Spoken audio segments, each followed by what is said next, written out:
જો તમે આ રીતે બુંદી બનાવી લીધી તો પહેલી વાર જ બનાવતા હશો તો પણ પરફેક્ટ રીતે બનશે.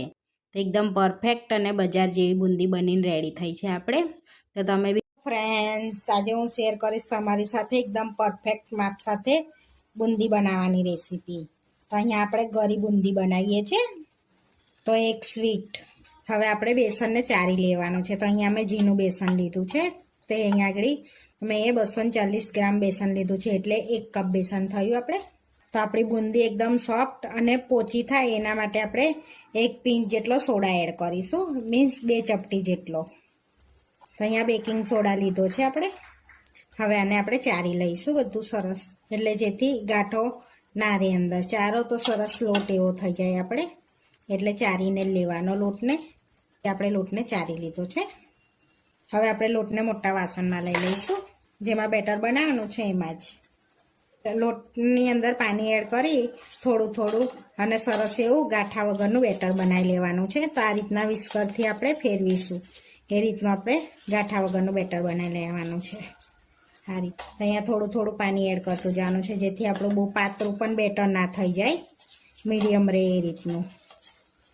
તો આપણે સરસ એવું બેટર રેડી થઈ ગયું છે ગાંઠા વગરનું. તો આ રીતનું બેટરને રાખવાનું છે, જેથી આ રીતનું પડે ને એ રીતનું. તો આપણે આ બેટરને બનાવવા અડધા કપ જેટલો પાણીની જરૂર પડી છે.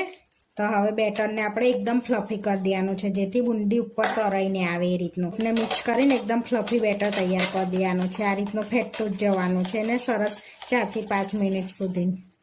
આ રીતના બુંદીના બેટરને ફેટવાથી તે સરસ એની અંદર હવાના કણ ભરાય છે, એટલે સરસ આપણી બુંદી પડે છે. એટલે આ રીતે ફેટી લેવાનું. આપણે બુંદીના બેટરને સરસ ફેટી લીધું છે. તો જોઈ શકો છો પહેલાં કરતાં કલર ચેન્જ થઈ ગયો છે. 5 મિનિટ સુધી ફેટી લેવાનું છે. હવે આપણે તેલ ગરમ કરવા મૂકીએ ત્યાં સુધી એને 10 થી 15 મિનિટ રેસ્ટ આપીશું. હવે ઢાંકીને 10 થી 15 મિનિટ સુધી રેસ્ટ આપીશું આપણે એને. આપણે બુંદીના બેટરને રેસ્ટ આલે 20 મિનિટ થઈ ગયું છે. સરસ એવું આપણું બેટર રેડી થઈ ગયું છે, જોઈ શકો છો. હવે આપણે બુંદીને પાડી લઈશું. આ બુંદી પાડવા માટે આપણે અહીં આગળ તેલ ગરમ કરવા મૂકી દીધું છે. તો હવે આપણે ચેક કરી લઈશું થોડુંક બેટર એડ કરીને કે સરસ તેલ આપણું ગરમ છે એમ. તો સરસ એવું આપણું તેલ ગરમ થઈ ગયું છે, જે તરાઈને ઉપર આવી ગઈ ને એટલે. તો હવે આપણે આ રીતની જારી લેવાની છે, તેનાથી આપણે બુંદી પાડવાની છે. આ રીતે આપણે લીધી છે જારી, એની ઉપર આપણે બેટર એડ કરીશું. તો આ રીતે બેટર એડ કરી દેવાનું છે. તો અંદર આપણે થોડું બેટર એડ કરવાનું છે, એટલે નીચે આપણે સરસ બુંદી પડાશે. તો નીચે આપણે આ રીતની અંદર પ્રેસ નથી કરવાની, નહીં તો આપણી બુંદી ગોલ નહીં પડે, એ લંબચોરસ જેવી થાય સરસ એવી. આ રીતની જોઈ શકો છો. આ રીતના ધીમા તાપે આપણે એને સરસ તરાવા દેવાની છે બુંદીને.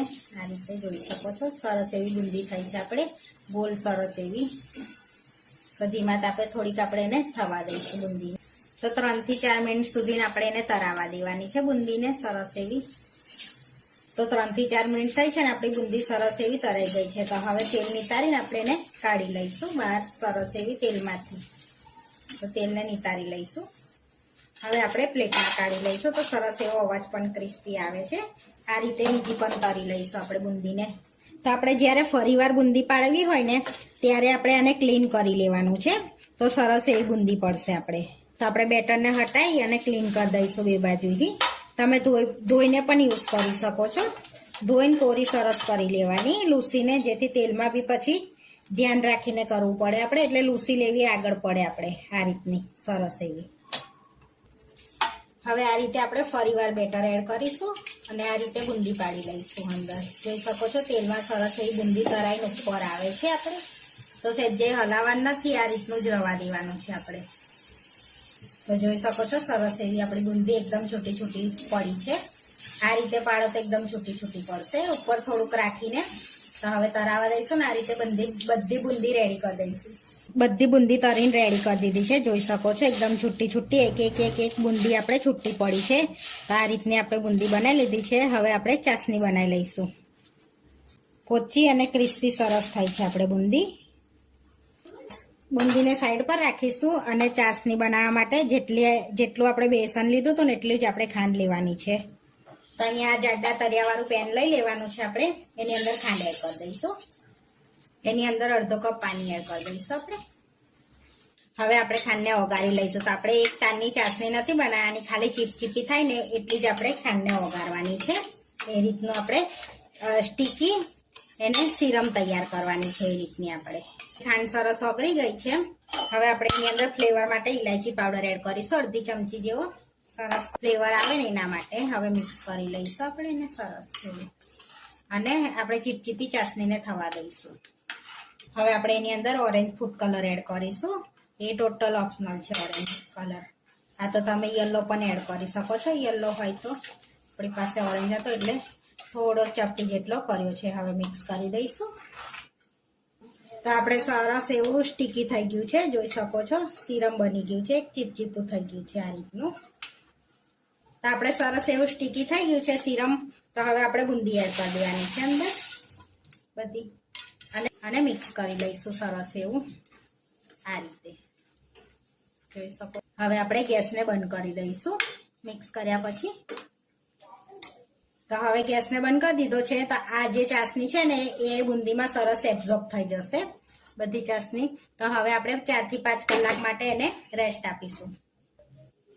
હવે આપણે એને ઢાંકીને 4 થી 5 કલાક માટે રવા દઈશું, એટલે બધું સિરમ એબ્ઝોર્બ થઈ જશે અંદર.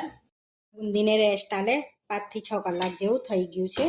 તો ચેક કરી લઈશું આપણે. તો સરસ એવી આપણી બુંદી છૂટી છૂટી પણ થઈ ગઈ છે, સરસ એવી જોઈ શકો છો તમે. અને ચાસણી બધી એબ્ઝોર્બ થઈ ગઈ છે બુંદીમાં, અને એકદમ સરસ એવી. હવે એની અંદર આપણે થોડી પિસ્તાની કતરણ ને બદામની કતરણ એડ કરીશું અને મિક્સ કરી લઈશું. અને મિક્સ કરી દેવાનું છે. હવે આપણે સર્વ કરી લઈશું. આ પ્લેટ લઈ લઈશું આપણે, એમાં સર્વ કરી લઈશું. તો એકદમ પરફેક્ટ રીતે આપણે બુંદી બનીને રેડી થઈ ગઈ છે. તો હનુમાન જયંતિ સ્પેશિયલ આપણે બુંદી બનાવી લીધી છે. એકદમ પરફેક્ટ અને બજાર જેવી બુંદી બનીને રેડી થઈ ગઈ છે આપણે. તો આપણી પરફેક્ટ રીતે બુંદી બનીને રેડી થઈ ગઈ છે. આવા વિડીયો જોવા માટે મારી ચેનલને સબસ્ક્રાઈબ કરો, લાઇક કરો અને શેર કરો. અને તમે જરૂરથી ટ્રાય કરો. ફરી મળીશું નવા વિડીયોમાં. અને કોમેન્ટ કરીને જરૂરથી જણાવજો કે તમને આ મારી રેસીપી કેવી લાગી.